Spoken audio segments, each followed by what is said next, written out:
Ladies and gentlemen, I hope you're enjoying the delicious food. It's now time to move to the second keynote address of this evening, and my very great honour and pleasure to invite to the stage the Honourable Dr. Subramanian Jaishankar, Minister of External Affairs of the Republic of India.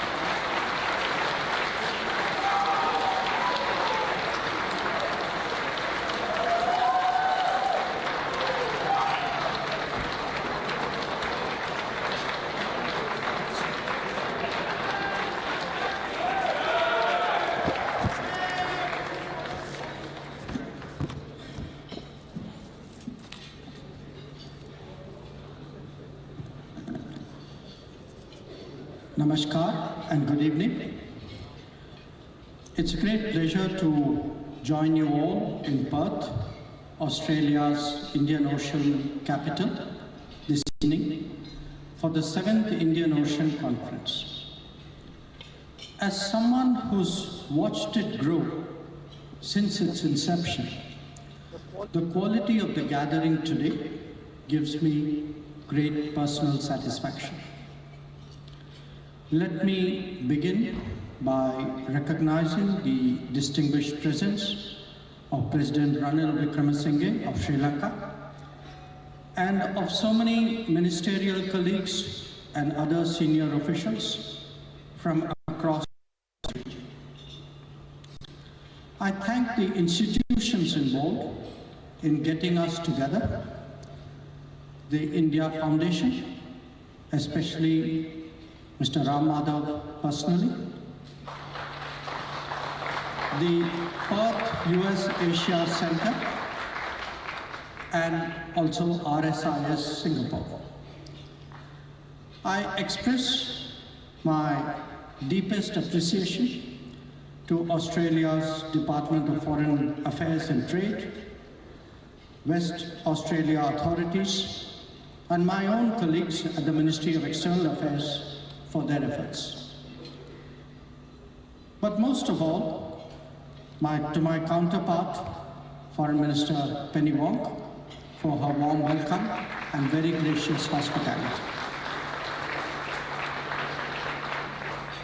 The theme of the 7th conference is towards a stable and sustainable Indian Ocean. These two adjectives are laden with much meaning in such turbulent times. As we gaze at the Indian Ocean, the challenges besetting the world are on full display there.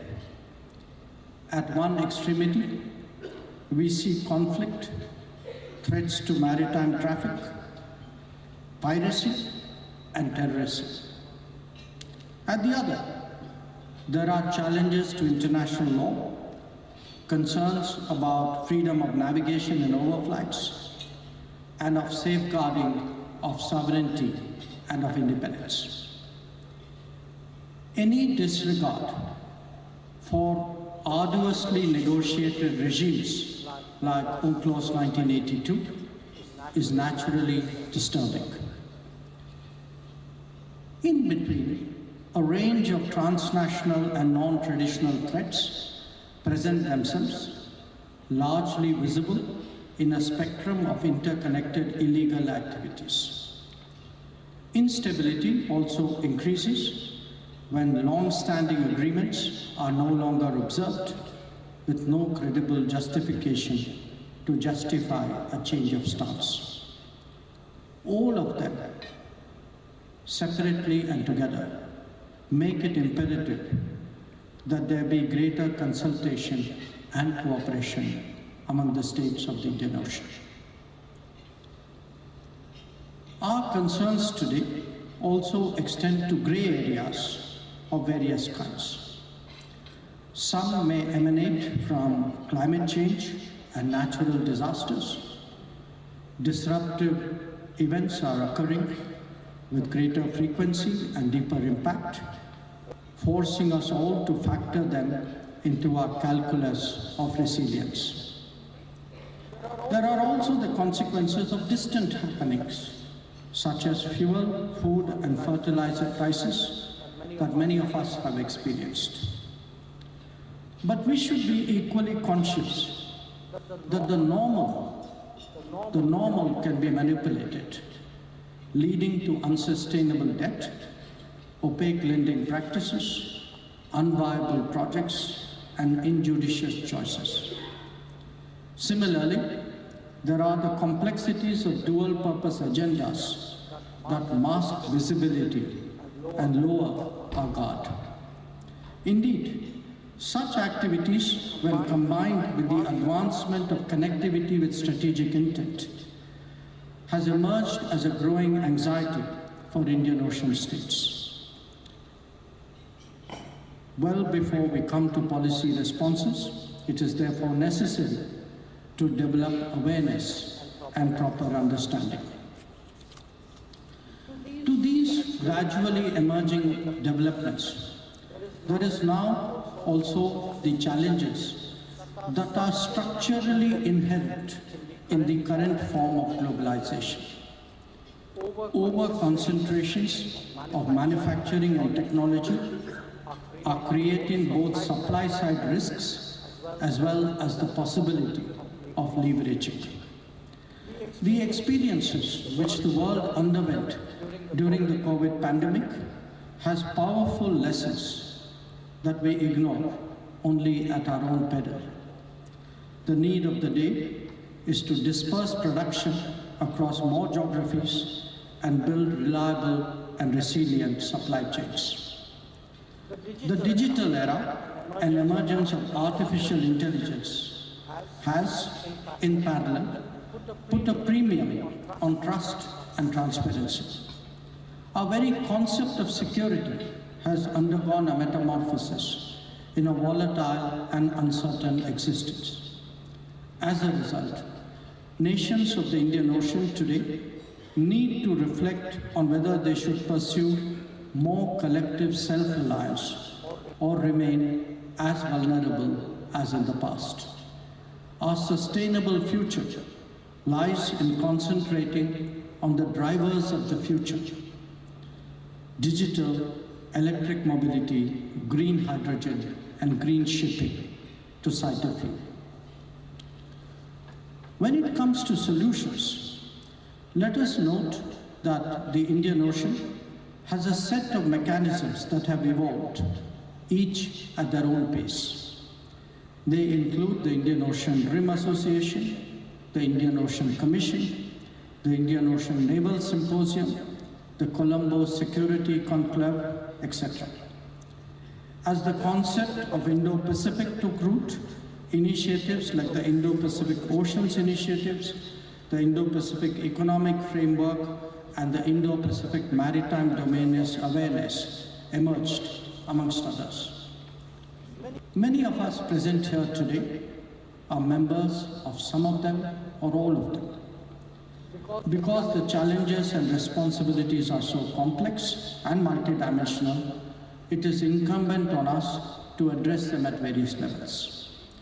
While infusing more energy into Indian Ocean-centric bodies, we also need to simultaneously work on the larger Indo-Pacific canvas and the narrower sub-regional ones. At the end of the day, they all reinforce each other. Speaking for India, let me underline that in the last decade, we have been very open and engaging in our outlook. As a result, since 2014, India has joined or initiated 36 plurilateral groups in different domains. Many of them have a direct relevance to the future of the Indian Ocean. Others have a domain relevance that contribute to the well-being and security of maritime spaces and its littoral territories. There are global endeavors which naturally have a regional application as well. Some have strengthened our bilateral partnership with Australia and the Pacific Islands. As regards connectivity, building on the remarks earlier today by Minister Vivian, let me highlight the need for lateral land-based connectivity across the Indian Ocean, region. These are essential to supplement and complement the maritime flows. That is why the IMEC corridor to India's west and the trilateral highway to India's east are so significant.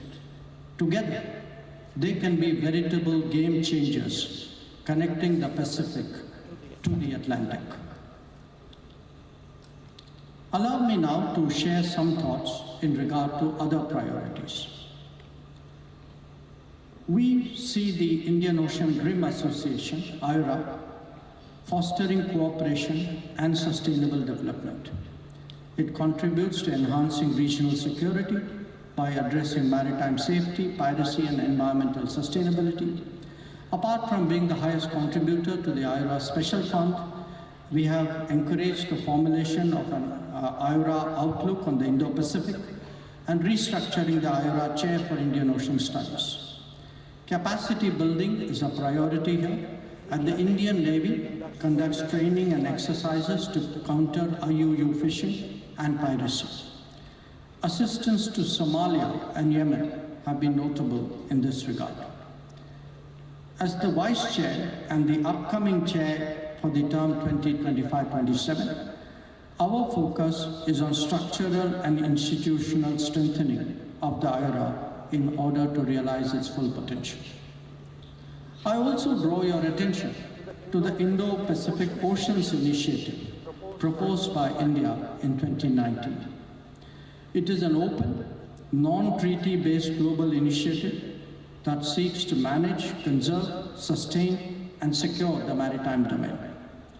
In the IPOI, Australia's leadership on maritime ecology, the UK's on maritime security, and the co-leadership of France and Indonesia on the maritime resources pillar have helped to make a beginning. Over the past year, Italy has joined Singapore in leading the science and technology pillar, while Germany took the helm in capacity building and resource sharing. The US, in partnership with Japan, now co-leads the trade, connectivity, and maritime transport pillar, and India, leading the disaster risk reduction management and pillar, and co-leading on maritime security, has added to the realization of this initiative. Progress on IPOI reflects a strengthening bond among nations that share a common desire to sustain the two oceans through practical project-based cooperation. Looking forward, the IPOI aims to launch new projects and initiatives while establishing greater synergy with IORA. Let me also flag the growth of the BIMSTEC, an important regional forum covering the Bay of Bengal. For India, it is a convergence of our neighborhood first policy, our Act East outlook, and the Indian Ocean interests. India is the lead country for the security pillar of BIMSTEC, which covers counter-terrorism and transnational crime, disaster management, and energy security. We host the BIMSTEC Center for Weather and Climate near Delhi, and efforts are underway to set up a BIMSTEC Energy Center near Bengaluru. We have been organizing events and activities in areas ranging from agriculture, disaster management, space, and remote sensing to transnational crimes, trade, and investment. We also offer research and higher education scholarships while promoting common programs. Infusing more resources and more energy into this grouping will certainly give it a greater role in times ahead. A notable development for the region has been the emergence and the consolidation of the Quad grouping. Its upgradation to the summit level is a message in itself. Today, the Quad addresses maritime security, safety, HADR, environment protection, connectivity, strategic technologies, supply chain resilience, health, education, and cybersecurity, amongst others. The Indo-Pacific Economic Framework and the Partnership for Maritime Domain Awareness are larger endeavors that have emerged from the deliberations of the Quad. The Quad is today a forum for global good that is particularly active in regard to the global commons. Its deepening is in the interest not only of its members, but of the larger region, which draws benefit from its activities. Let me underline that it supports the larger architecture in this part of the world that has been painstakingly built up over so many years by ASEAN processes. Those who mischievously suggest that Quad questions the centrality of the ASEAN are playing their own game. I'm confident that the ASEAN will see through it. It is natural that I speak here about India's growing relations with the Pacific Islands. In the last decade, they have evolved steadily, and the May 2023 summit in Port Moresby has laid out some ambitious goals. India is committed to building a hospital and an oceanic research center in Fiji, as well as a cybersecurity hub and space application center in Papua New Guinea. With all other members, we will be engaging on education, solarization, desalination, dialysis facilities, artificial limbs, sea ambulances, and SME development. This is in tune with a larger outlook vis-à-vis the Global South. Before I conclude, a few words on India-Australia relations. Not because we happen to be in Perth, but because it is truly an increasingly consequential relationship. We are today officially comprehensive strategic partners, Quad members, and shared trilaterals with France and Indonesia. Our bilateral architecture caters to regular meetings of foreign, defense, trade, power, education, and skilled ministers. We do 2+2 meetings. We conduct Exercise Malabar, amongst many others. We collaborate on a maritime fusion center, and we reciprocally host deployments. The Indian community in Australia has expanded significantly, and the ECTA has visibly boosted our trade. Every Australian Prime Minister in the last decade has met his Indian counterpart, a far cry from the past. The current ones have actually met 7 times. My conversation with Foreign Minister Penny Wong now go well beyond our bilateral ties and bring out the many similarities of our approach to world affairs. In short, we have a strong, comfortable, and deepening relationship. A foreign policy survey in India, released just 2 days ago, puts Australia among our top 3 partners in terms of reliability. But to all of you who are gathered here, I want to emphasize that these ties are and will be a force for regional and global good. Ladies and gentlemen, the Indian Ocean, more than any other region, bears witness to India's greater contribution, responsibilities, and interests. From a new Indian Institute of Technology campus in Zanzibar to solar mamas in the Pacific, the world sees a more empathetic, efficient, and reliable India. We espouse the cause of the Global South and small island developing states during our G20 presidency. We similarly took forward the message of reformed multilateralism and climate justice. Our Indian Ocean region may be extraordinarily diverse and immensely complicated, but its inherent unity so deeply rooted in our traditions and culture are today best advanced by more intense cooperation among member states. This conference is a very useful gathering to encourage those very processes, and I conclude by once again expressing my deepest appreciation to the organizers and to our hosts in Australia who have brought us around the table today. Thank you for your attention.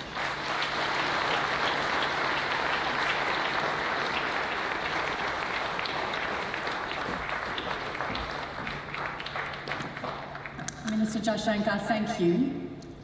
We're now coming to the end of formal proceedings for this evening. Ministers Wong and Jaishankar have set out for us a clear-eyed assessment of our region as it is, and they've invited us to shape the region that we want to see together. So that's the homework and the challenge for all of us tomorrow as we sit down and discuss all of the challenges that are before us. Dessert is being served shortly, so I invite everyone to enjoy that. I would now like to formally conclude this evening's proceedings and look forward to seeing all of you tomorrow. Thank you very much.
Keynote.